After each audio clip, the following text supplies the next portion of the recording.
वंदे लोकतिलकं शाश्वतवार्ताभिभूषणम् अमरकुत्सारं प्रबुद्धलोकजीवनं परनयप्रमदयादीपनं वंदे जीवनं सत्पुरुषं वंदे पुरुषोत्तम। परम दयाल श्री ठाकुर जी के चरण में कोटि कोटि प्रणाम। परम श्रद्धा जगजननी श्री बड़वा के चरण में कोटि कोटि प्रणाम। परम पूज्यपाद श्री बड़दा के चरण में कोटि कोटि प्रणाम। परम पूज्यपाद आचार्य देव श्री दादा के चरण में कोटि कोटि प्रणाम। जय गुरु। जय गुरु। परम दयाल श्री ठाकुर जी से आंतरिक प्रार्थना है कि प्रत्येक के जीवन में इष्ट प्रांता का आश्रय लेकर फले फूले, सुख शांति, आपसी प्रेम भाईचारा का द्वार खुले। जिस सतयुग की सुखद कल्पना सजाएं हम हैं, उसके कारण महाकारण कारण पुरुष पुरुषोत्तम सद्गुरु होते हैं। उन्हीं का आश्रय लेकर जब हम एक निश्चित परंतु अनंत परिधि में परिक्रमा करते हुए चलते हैं तो वह परिभ्रमण हमें पूर्ण करता है। ददातु जीवन वृद्धि न्यत समृद्धि चुद्यते। ओम पूर्णमदः पूर्णमिदः पूर्णात् पूर्णमुदच्यते पूर्णशः पूर्णमदायः पूर्णमेवावशिष्यते। शिवचंद्र सूत देव मनमोहि लालितम नमामि शोषिकांत अनुकूल जगत गुरु। वर्तमान में जो याजन परिवेशन दिव्य कथा कहानियों तथा शिक्षाप्रद ज्ञानप्रद विषय वस्तु को लेकर किया जा रहा है, वह उसी अनंत ईश्वर के वर्तमान दिव्य भागवत तनु का परिक्रमा करते हुए ही है, ताकि हम सभी परम प्रेम युग पुरुषोत्तम श्री ठाकुर अनुकूल चंद्र जी के भागवत स्वरूप के दिव्य देवीय लीला माधुर्य से परिचय पा सके।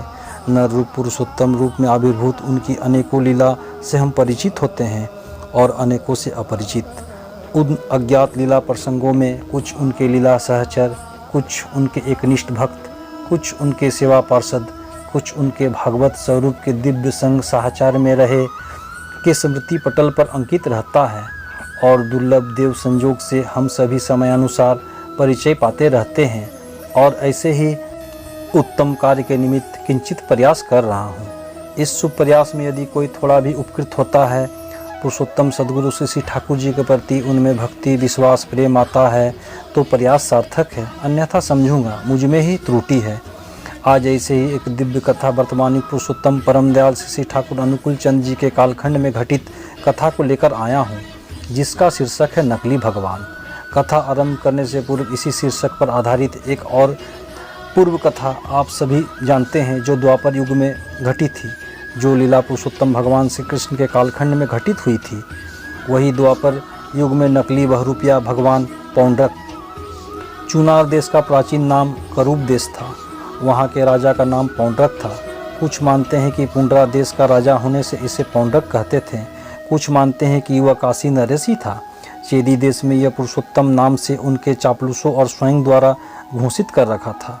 आज जैसे अनेकों सौ घोषित अवतार है, ठीक वैसे ही इसके पिता का नाम भी वसुदेव था, इसलिए वो खुद को वसुदेव कहता था। यह द्रौपदी स्वयंवर में भी उपस्थित था। कौशिकी नदी के तट पर किरात, बंग एवं पुंड देशों पर इसका स्वामित्व था। यह एक मूर्ख एवं अविचारी राजा था। यह खुद को कृष्ण बताता था। उसने 2 नकली हाथ लगवाकर अपनी 4 भुजाएं कर ली थी। इसके अलावे नकली सुदर्शन चक्र, शंख, तलवार, मोर मुकुट, कौस्तुभ मणि, पीले वस्त्र भी धारण कर लिए थे। शेष में भगवान श्री कृष्ण के हाथों ही इसका वध होता है। आइए अब पूर्व कथा प्रसंग की ओर चलते हैं, जो वर्तमान युग में घटी थी, जिसका शीर्षक नकली भगवान है। युग पुरुषोत्तम नर नारायण लोक जीवन के परम आदर्श अवतार पुरुष के विषय में गीता में कहा गया है, अव्यक्तम व्यक्तिमापन्न मनन्ते माम बुद्धयः परम भाव मजानन्तो ममावय मनुत्तमम्। बुद्धिहीन व्यक्ति मेरे अनुत्तम अर्थात जिससे उत्तम कोई भी नहीं, ऐसे अविनाशी परम भाव को अर्थात अजन्मा अविनाशी होकर भी अपनी माया द्वारा ही मैं प्रकट होता हूँ, ऐसे प्रभाव को तत्वतः नहीं जानकर अव्यक्त मेरे श्रेष्ठ अर्थात सच्चिदानंद घन परमात्म रूप पर व्यक्ति भाव आरोपित हुआ समझते हैं। ऐसे ही परम दिव्य व्यक्तित्व वाले प्रभु के जीवन की अनेक दिव्य लीला गाथाएँ घोरतम साक्षण मानव जीवन आकाश को अपनी अमर दिव्य प्रेरणालोक से युग युग की तरह आज भी आलोकित कर रही है। भक्त भगवान के जीवन में भक्तों की रक्षा की एवं अभक्तों की मानमर्दन की, उनके अहंकार दमन की अनेक घटनाएं भरी पड़ी है। दयाल ठाकुर के दिव्य जीवन की निम्नोक्त ऐसे ही एक घटना कहने का उद्देश्य किसी को छोटा या है प्रतिपन्न करना नहीं, अपितु मानव मात्र के जीवन को भीतर बाहर के सभी रूपों पर विजय दिलाकर उसे मुक्त कर निर्मल कर अखंड शांति स्वस्ति स्वधा की प्रतिष्ठा करना है। कारण इष्ट पुरुषोत्तम होते हैं सभी के शरण्य वरण्य परम उद्धाता। दयाल ठाकुर अपने अनेक भक्त शिष्यों के बीच एक बड़ी सी चौकी पर बिछे श्वेत शुभ्र आसन पर समासीन है। सामने उपविष्ट भक्तों में एक श्री मिंटू महाराज भी है। ये आजकल से श्री ठाकुर के स्थानीय भक्त शिष्यों के बीच चर्चा का विषय बने हुए हैं। युग अवतार युग पुरुषोत्तम श्री राम, श्री कृष्ण, जीसस क्राइस्ट, मोहम्मद आदि के श्रीमुख निश्रित स्वच्छंद निर्झरनी सी अम्य दिव्य वानियाँ मानव जीवन के सर्वोत्तोमुखी विकास के इहलौकिक पारलौकिक जीवन के चरमोत्कर्ष प्राप्ति के परम साधन है। उनकी इन दिव्य वानियों का खजाना जीवन का वह चरम परम विज्ञान है, ब्रह्मांड में जिसका जोड़ा नहीं। हजरत मोहम्मद साहब से किसी ने प्रश्न किया था कि आपकी श्रीमुख की निश्रित सभी वानियाँ खुदा की ही है, इसका प्रमाण क्या है? उत्तर स्वरूप हजरत मोहम्मद साहब ने कहा, मैं तो दस्तखत करना तक नहीं जानता। पवित्र कुरान की एक भी आयत का जोड़ा संसार का कोई भी व्यक्ति अगर लाकर लगा दे तो तुम कहना मेरी वाणी खुदा का वाणी नहीं है। मैं यही कहना चाहता हूँ कि परमाराध्या से श्री ठाकुर अनुकूल चंद जी की वाणियों का भी जोड़ा नहीं, जिसका प्रमाण समय समय पर तथा निम्न घटना में भी मिल जाएगा। इन वाणियों का नकल करना, उन दिव्य वाणियों के दाता का स्वांग करना, नौटंकी करना, अवतार पैगंबर बनने का मूढ़ दंभपूर्ण प्रयास जीवन के प्रति एक ऐसी छलना है जो अपने साथ दूसरों को भी रसातल में मिला सकता है। मिंटू महाराज भी आजकल ऐसा ही कर रहे हैं। समय असमय वजह बेवजह जब तब वाणियों का ज्वार इनके मानस समुद्र में उठता है, जिसे ये मायावी दंभपूर्ण नाटकीयता के साथ व्यक्त करते हैं। उन वाणियों का नोट करने वाले कुछ ऐसे ही अभागे भक्त भी है जिनके ये देवता बने बैठे हैं। कैसी विडंबना है। उपस्थित श्री देवी प्रसाद मुखोपाध्याय को भी उन्होंने जब तक अपनी वाणियों को नोट करने का आदेश देने की धृष्टता की है। देवीदा उनके इस दुस्साहस पर अचंभित ही रह गए। देवीदा परम दयाल के निकट उनकी दिव्य वाणियों अमृत स्पर्शी, उनकी प्रत्येक बात व्यवहार एवं आचरण को सदा लिपिबद्ध करने वाले उनके कतिपय परम सौभाग्यशाली भक्त शिष्यों में से एक हैं। सामने बैठे मिंटू महाराज की ओर देखकर श्री ठाकुर अचानक कहते हैं, एकटी वाणी दिवे ना, एक वाणी दोगे क्या? यह सुनते ही मिंटू महाराज एकदम आतंकित हो उठते हैं। भय घबराहट की सुस्पष्ट रेखा उनके मुखमंडल पर झलक उठती है। मिंटू महाराज ने कभी सोचा भी नहीं था कि इतने लोगों के बीच स्वयं प्रभु के सामने ऐसे स्थिति का सम्मुखीन होना पड़ेगा। घबराहट में वे हाथ जोड़कर बोलते हैं, अपनी देन आप दीजिए। श्री ठाकुर जी अपनी पूर्व वाली बात पुनः दोहराते हैं, कहो ना। इस पर दोनों हाथ जोड़कर मिंटू महाराज अपनी पहले वाली बात घबराहट में फिर से कहते हैं, अपनी देन ना, आप ही दीजिए ना। जज के घर में ही चोरी करने वाले अपराधी की अवस्था उसी जज के सामने कटघरे में खड़ा होने पर जैसी होती है, ठीक वही अवस्था मिंटू महाराज की हो रही है। बार बार श्री ठाकुर द्वारा वाणी देने के लिए कहने पर घबराहट जब मिंटू महाराज एक ही बात बोलते हैं, अपनी देन आप ही दीजिए, तो दयाल ठाकुर ने भी इसकी शुरुआत कर दी थी। आरंभ ऐसे अपूर्व अद्भुत ढंग से हुई जो कि अवतार पैगंबर या मसीहा के दिव्य जीवन के इतिहास की वह अद्वितीय घटना बन गई। ठाकुर जी ने अंग्रेजी वाणी का केवल एक अंश, बी नोट अटेंटिव, मनोनियोगी ना बनो, कहकर मिंटू महाराज से बोलते हैं, एर पूरे की होवे बोलो, इसके बाद क्या होगा बोलो। मिंटू महाराज के घबराहट की तो हद हो गई।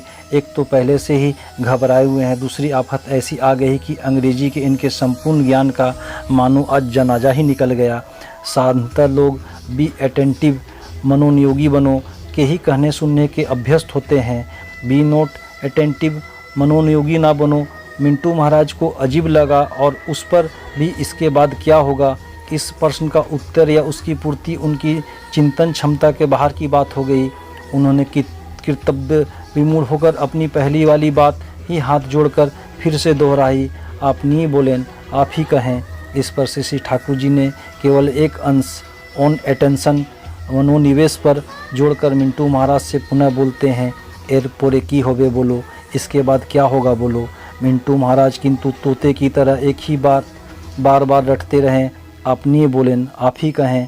श्री ठाकुर जी ने पुनः उनसे एक वाक्यांश जोड़ा, अटेंड एवरीथिंग अटेंटिवली, मनोनिवेश सहित सब कुछ पर मनोनियोग करो। और पुनः मिंटू महाराज से कहते हैं, एयरपोर की होवे, इसके बाद क्या होगा। मिंटू महाराज थकित, चकित, लज्जित अपनी पूर्व की बात घबराहट की भाषा में कहना नहीं भूलते हैं, आप नहीं बोलें, आप ही कहें। परम दयाल ने पुनः पूर्व की बात में एक अंश और जोड़ा, अटेंशन विल सर्व यू, मनोनिवेश तुम्हारी सेवा करेगा।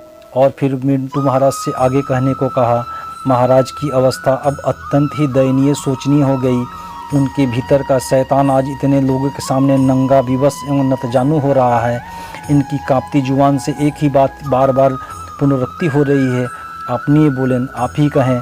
श्री श्री ठाकुर ने अंतिम अंश जोड़कर अपनी इस दिव्य वाणी एवं सृष्टि की इस अवस्मरणीय घटना को संपूर्ण किया। विदाउट क्रिएटिंग एनी टेंशन, बिना कोई उत्तेजना सृष्टि किए। इस प्रकार दयाल ठाकुर की वह अद्भुत अपूर्व दिव्य वाणी पूर्ण कलेवर में आई। Be not attentive on attention, attend everything attentively, attention will serve you without creating any tension. मनोनिवेश पर मनोनियोगी ना बनो, मनोनिवेश सहित सब कुछ पर मनोनियोग करो। मनोनिवेश तुम्हारी सेवा करेगा बिना कोई उत्तेजना सृष्टि किए। प्रभु की लीला का कौन पार पा सकता है? जब ऋषि मुनि महर्षि तक निर्वाक होते हैं, तब मुझ जैसा क्षुद्र जीव उनके वर्णन की धृष्टता कैसे करे। अंत में सुविज्ञ श्रोतागण से एक बात कह देना चाहता हूँ कि इतना होने पर भी महाराज जी बदले नहीं। अपने एवं दूसरे के मंगलाकांक्षी मनुष्यों से एक ही निवेदन है कि प्रभु जीसस की उस चेतावनीपूर्ण वाणी को याद रखें।